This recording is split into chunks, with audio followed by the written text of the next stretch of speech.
अध्यक्ष महोदय, यह अरवली का मुद्दा बहुत गंभीर है, इस पर चर्चा होनी चाहिए। यह सरकार जवाब दे। अध्यक्ष महोदय, इस कानून से न केवल देश को बल्कि हम जनता को भी फायदे होंगे। बेरोजगारी जैसी समस्याएं दूर होगी। अगर अरवली की पर्वतमाला समाप्त हो जाएगी तो सबके जीवन का अस्तित्व खतरे में आ जाएगा, उसका क्या?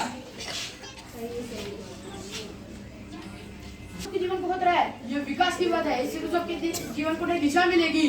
अरे सर, अरवली के आसपास के राज्य गुजरात, राजस्थान, दिल्ली, हरियाणा जैसे राज्य वीरान हो जाएंगे।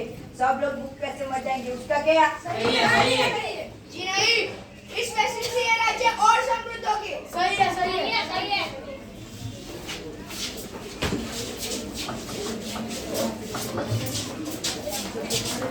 આપણે જોયું કે સંસદમાં અરવલ્લીના વિષય પર આ પ્રકારની ચર્ચા થઈ રહી છે, જેમાં સુપ્રીમ કોર્ટમાં નિર્ણય લેવામાં આવ્યો છે કે 100 મીટરથી નીચે જે બી પર્વતો હશે તેનું ખનન કરવામાં આવશે.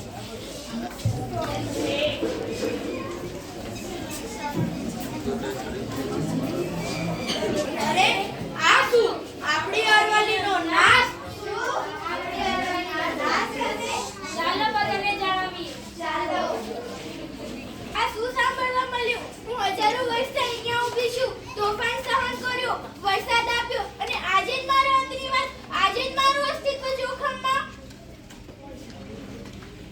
તું મારી શાન છે અરવલ્લી, તારા વગર મારું સંતુલન બગડી જશે. મારી પ્રિય અરવલ્લી, તારા વગર મારું અસ્તિત્વ કાંઈ જ નથી. મારામાં છવાયેલી લીલીછમ હરિયાળી તારા વગર સુકાઈ જશે.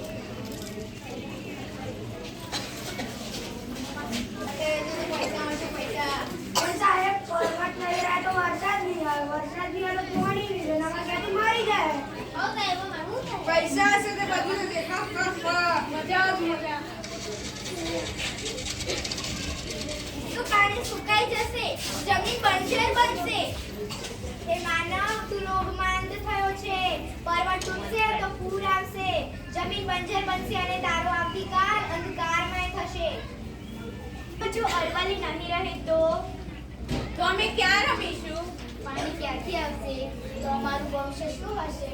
અરવલ્લી બચાવો, અરવલ્લી બચાવો.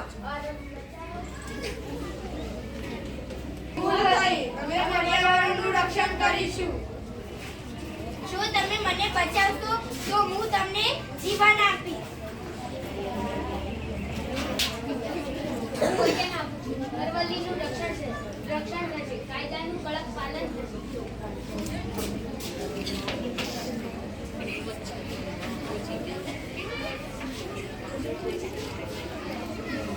અમે સંકલ્પ લઈએ છીએ, અરવલ્લીનું રક્ષણ કરીશું, તેને બચાવીશું, વૃક્ષો ઉગાડીશું, કુદરત સાથે મિત્રતા રાખીશું. અરવલ્લી બચાવો, અરવલ્લી બચાવો, અરવલ્લી બચાવો, અરવલ્લી બચાવો.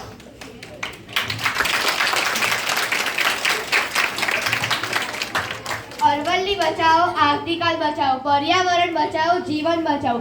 મિત્રો, આપણા સૌના પ્રયાસથી સુપ્રીમ કોર્ટ ઓફ ઇન્ડિયાએ અરવલ્લી પર્વતમાળાને લઈને ચાલી રહેલા મુદ્દે મહત્વપૂર્ણ નિર્ણય આપ્યો છે. આ બાબતે સુપ્રીમ કોર્ટે અરવલ્લીના ઓર્ડર પર સ્ટે આપ્યો છે. આ મામલે 21 જાન્યુઆરીના રોજ આગામી સુનાવણી યોજાશે.